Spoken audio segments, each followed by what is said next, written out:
Hey. Hey. Hey. Welcome back to Schoen Home. It's Friday. Again. I'm excited. You are? Yeah. Why?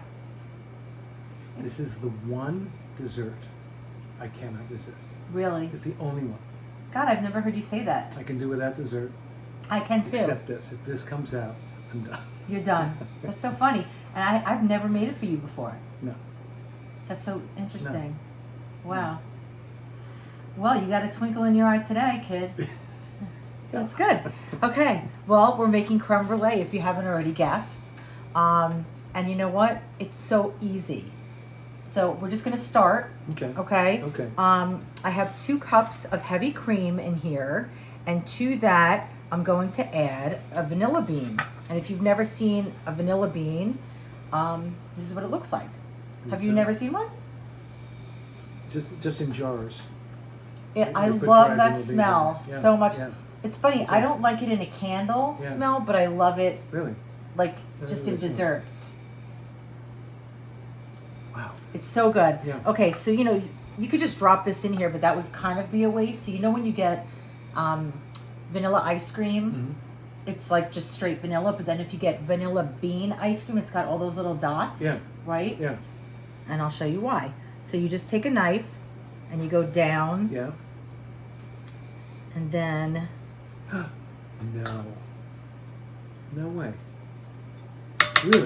That's what the flavor of a vanilla bean comes from? That's the flavor. insides. It's also from the pod itself, but this is where you get all those little. And what is that? They're not seeds. They're, I don't know. It's a good question. It's just the They're, inside of the bean. it's the inside of the bean. It's a vanilla bean. Wow. I don't know, because you stumped me on that. I don't know. It's plant. Thanks, Parks. I don't know. Okay, so that's basically it. So that's 2 cups, 1 vanilla bean. If you don't have a vanilla bean, you can just use vanilla extract. It's not a problem at all. Now I'm going to put this on the stove for 1 minute. We don't want to bring this to a boil. We just want to kind of scorch that milk. So just when it starts to kind of like shimmer a little bit, we don't want to bring it to a boil, okay? Okay. And we're making basically a custard. That's what creme brulee is, okay? So in here I have a 1/2 cup of granulated sugar. Yeah. I have just a pinch of fine sea salt, okay? Okay. Very fine sea salt. Salt equals flavor. Salt also brings out the flavor of anything. No matter what it is, it brings the flavor out. It brings flavors alive.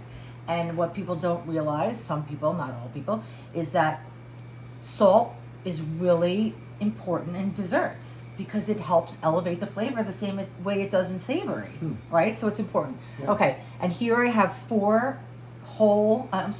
egg yolks that I pre-separated. Okay.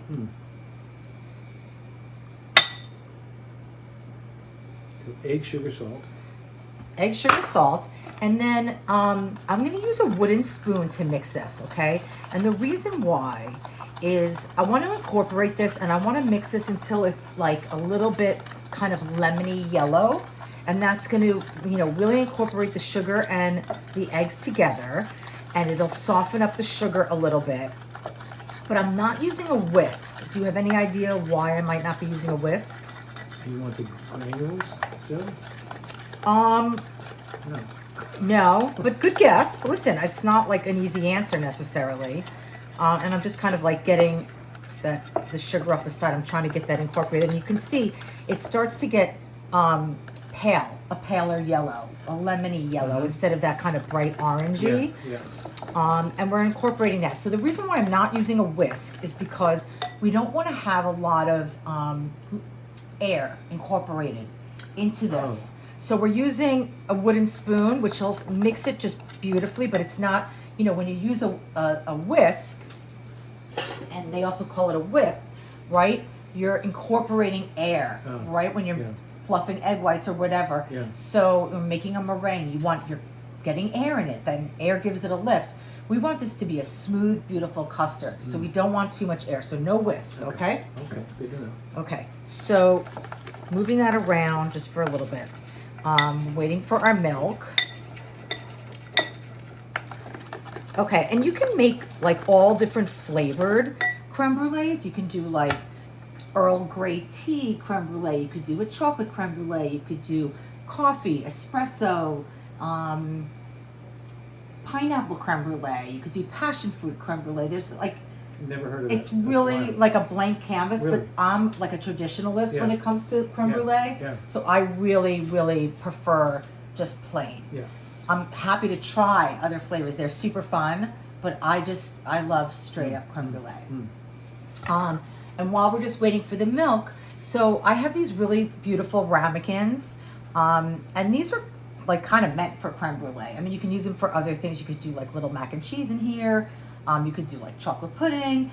But I have a whole set of these, and these are really cute. But you can also use like traditional ramekins like this, and this is like a mini one, so you could do like 6 of these. This is like a bigger ramekin. You could use this size. There's ramekins even bigger that you can use. And for this particular recipe, you know, we're gonna put this in the oven and bake it at 300 degrees for about an hour. So I have other ones in the fridge that we did earlier so that I could show you, because you need to chill them once they come out of the oven for like 3 to 4 hours and up to overnight, so that they really like set and they're nice and cold, because you want that cold, smooth, custardy flavor with the sugar on top. Yeah. Okay. So our milk is pretty much done. So you can kind of see there's like almost like a little film on there. Yeah, a little skin. There's like a little skin. Right. So that's perfect. And I just want to show you, just to let it cool for a minute, because we don't want to cook our eggs. That's why we don't want to cook this too much. But you can see all those little flakes. And there's nothing like vanilla bean ice cream. I love it. I think it's just killer compared to regular vanilla ice cream. You pull those the actual beans themselves out? Yeah, so we're gonna take the pods out, and we're gonna do what we call, we're gonna temper our custard, right? So we're gonna take just a little bit, or I can take my little, look at this little baby. Look at this cutie. Yeah, it's cute. It's cute. You know I love Minnie. You put it in slowly or what? Yeah, we're just going to put it in a little bit slowly because we don't want to cook our eggs, okay? Yeah. So you're basically kind of like, you know, saying to the eggs, hey, come to the party. It's hot in here, but, you know, I don't want to, like, get you too hot too quick, so we're just going to kind of temper you. So you're basically, like, getting those temperatures to meet in the middle. Yeah. Does that make sense? Yeah, it does. It does? Yeah. Okay. It's a good explanation. So we'll do like just maybe one more. And this is probably going to be more custard liquid than we need for these, because these are kind of mini. Does it matter in the outcome of the texture or the consistency of the creme brulee, whether it's a shallow dish or a taller dish like you showed us? Well, it does. I mean, I prefer a more shallow creme brulee because I like the sugar crunch on you top. get more crunch with it. Yeah, and then, but you could do like a really deep creme brulee, you know, like custard, and then just have that little bit. But I really like just I just like the ratio of this better. That makes sense. But For the me. custard cooks the same when you put it in the oven. It's going to cook through the same consistency. It's going to be the same consistency, but it's going to take longer in something that's deeper. Okay. Yep. So you have to adjust. And now I'm just going to put this in all together. So, you know, the way that you tell if the creme brulee is done in the oven, it takes, you know, probably depending on the container, between 40 and 60 minutes. You want to make sure that it's kind of solidified, but it's still a little jiggly, like in the middle. Yeah. Okay. Okay, so we're just going to pour all of this in here. And the beans too? We're going to take the beans out, but I just put them in there for a second. Okay. And then what you can do is you could save the beans once you've used them. You can just like rinse them off a little bit, and then you can put them in a sugar bowl and just leave them in there kind of indefinitely. And then the sugar bowl will take on the flavor of the vanilla bean, and then you have vanilla sugar, which is like killer. Wow. And you could even use that vanilla sugar for the top of your creme brulee. Okay, so let's keep moving. Okay, so then the next thing we're gonna do is I always strain this through a chinois. Okay, and this is a chinois, which is also called a china cap. Okay, and it's like this. It's the most fine strainer you can get. Do you want me to hold this for you? Yeah, and this might be a little bit tricky. Okay, let's see if I can do this without it spilling over the side. And this is what I use for chicken stock when I say a really fine mesh strainer. And if you don't have a chinois, you can use a regular strainer and you could put cheesecloth in there. But you want to get, you really want to strain it out because if you see, you can take that out. And put it in here and get rid of it? Yeah, but I want to just show everybody. Oh, okay. 1 sec. So you can see in the bottom of this bowl, there's kind of like a little bit of cooked egg almost. Yeah. So we want to get rid of that. Yeah. Okay? Yeah. Okay. So now we have our custard. Okay? Now here's a little trick. So here's our torch. Okay? Let me move this like this. Okay. So we want to get those air bubbles off the top of there. So I have this on low, and I'm just going to, I don't know if you can see. Ooh, that popped the bubbles. That just popped the bubbles. Really? Okay. So now I have my ramekins on a pan that has a little bit of a high side, and I have a paper towel there. You could also have a cloth, like a wet cloth, and that will help these from moving around. Oh, okay. Right? Right. So we're just going to pour these in, and you know, you want to be kind of gentle because again, you don't want to incorporate too much air, right? Oh. So we're really going to be mindful of that. Is doing desserts like a whole nother kind of set of concerns than like cooking a steak? Are you kidding? It's like, it's so not my thing. And as people who watch us know, I don't do a lot of desserts, and I'm going to try and do more. I hate following directions in life in general. It's just kind of like my thing. I don't like to be told what to do, and I don't like to follow directions. You mean like your manual in your car? I've never read it, Yeah. ever. And I probably won't know half of the things that What's my this car button? does I wonder what this button does. until I return it, but that's fine. So and with baking, you really have to follow directions. So I tend to do more rustic desserts that I can just do off the top of my head. You know, if I see a recipe for just a pastry recipe that is like more than 10 ingredients, I'm like, I'm out. You're done. Yeah. Okay, so you see how this also has the bubbles, right? Yeah. So we're gonna do the same thing. Do you want to try it? Yeah. Okay. As soon as I see the bubbles go. Yeah, just don't spend too much time on it and stay like about an inch above. And you'll see they'll go, there you go. Cool. Nice, Pox. I feel like a gunslinger. Okay, great. So now the next thing we're gonna do is, and also if you were gonna use obviously like a ramekin like this that's much higher, you wanna use more of a high-sided pan, like a roasting pan, right? Okay. Why? Because it's. Oh, sorry, because we're gonna put some water in here because we want to make a water bath. Oh. And a water bath is basically going to, we're gonna put it about halfway up the sides, and this is hot water, and that's gonna help cook this at a slower rate so that it doesn't cook too quickly, and it's gonna keep it creamy and beautiful. So that's really important. You have to have the water bath. It's crucial. Okay. I think this isn't level, so it may be more on this side than that side. Okay, so if you can open the oven, Okay. I'm gonna gently, and a tip for you guys is you can actually put the creme brulee in the oven and center it, and then you can pour the water into the pan when you're over there because it can be a little bit tricky to, you know, walk it over. Walking.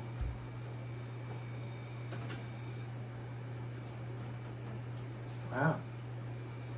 Okay, so now we're gonna go right to it. So I have a couple in here.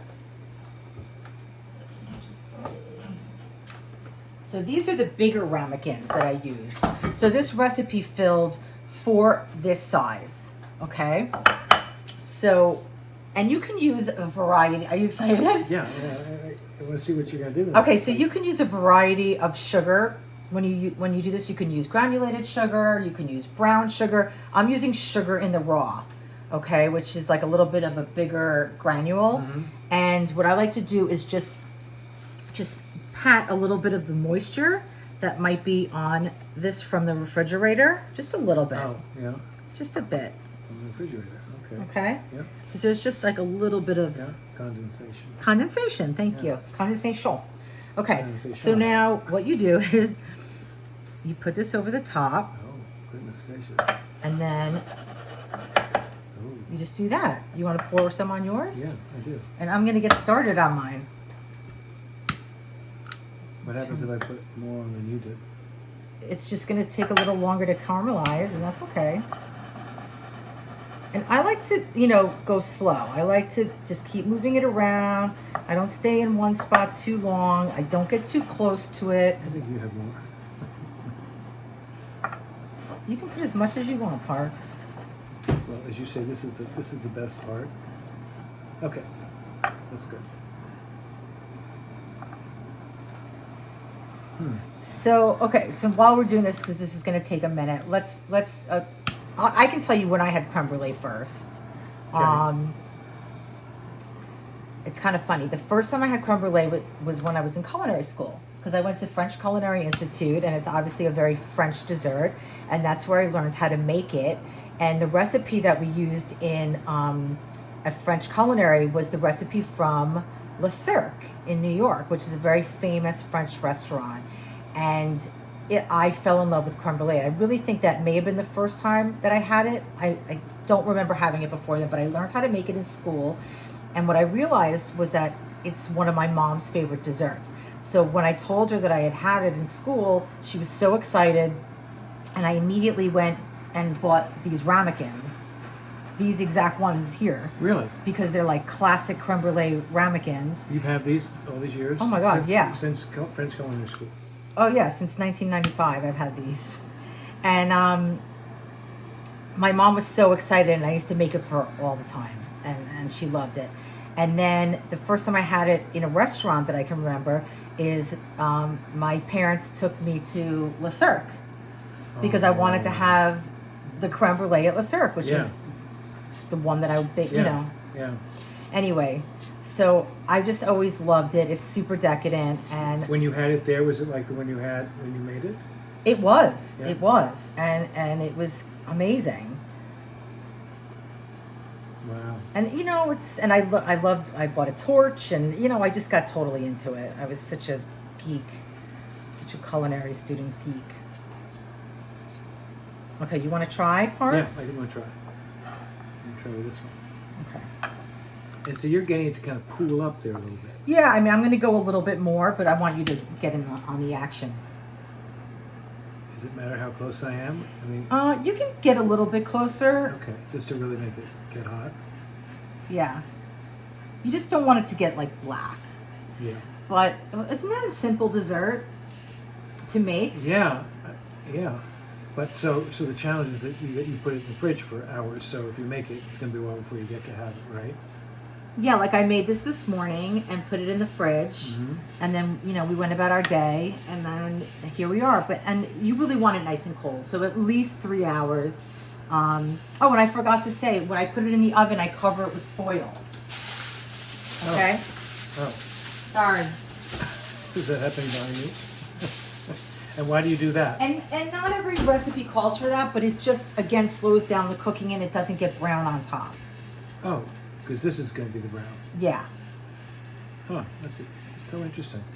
Have you ever done this before? No. Okay, maybe we'll turn this up a little bit. Let's see if Yeah. there's more action.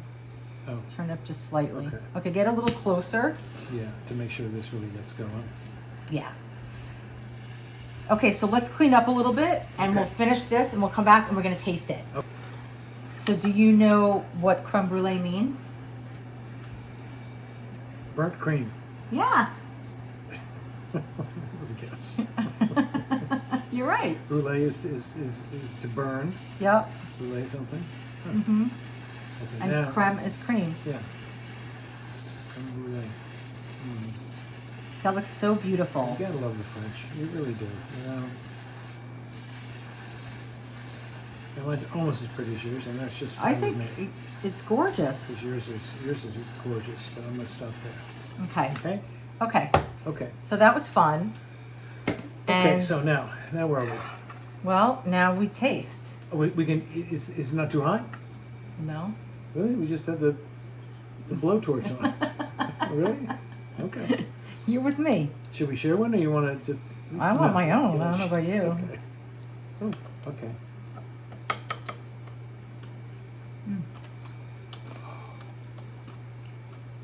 I used to go to the Oh my Bel Air God. Hotel. Mm. The Bel Air Hotel had a great creme brulee, and I would get it every time I went. I used to go once a week Really? because I had business lunches. I said, "Oh, let's go to the Hotel Bel Air." Why don't you take me there? Well, they have new owners, and we moved to the other side of town, so it's not really that convenient. And it shifted a little bit. I don't even know if they had creme brulee there now, but for 2 decades, I would get this at the Bel Air Hotel. Did you taste it yet? No, not yet, because I was telling the story. Oh. It's so creamy and delicious. Look at that. Wow. Oh, God, that's decadent. That is so good, Mom. Coming to see you in Florida. I'm going to make this for you and Do you Neil. know anyone who doesn't like creme brulee? Not off the top of my head, but Oh, my God. damn. What a Just great- the best creme brulee you've ever What a had. great dinner. This is it. I'm done. Wow. Wow. Pretty damn good. Would you ever put this back in the freezer? I mean, the fridge? Now that this is done like that? You could, but then this is going to get soggy Oh, on okay. top. Right. So But you could. the brulee part is always done just before it's served? Yes. Okay. I did not know that. Okay. Thank you, Chef Lisa. Thank you, Parks. Famous dessert ever. That was fun. So good. I hope you guys like that. I'll try to do more desserts. Wow, the crunchy bits. I know. They're so good. Oh. Oh my God. Okay. You guys Thank can you. do it. I You bow can to do you. it. I'm I bow out to of you. here. Wow, she slipped off. I'm going to eat both.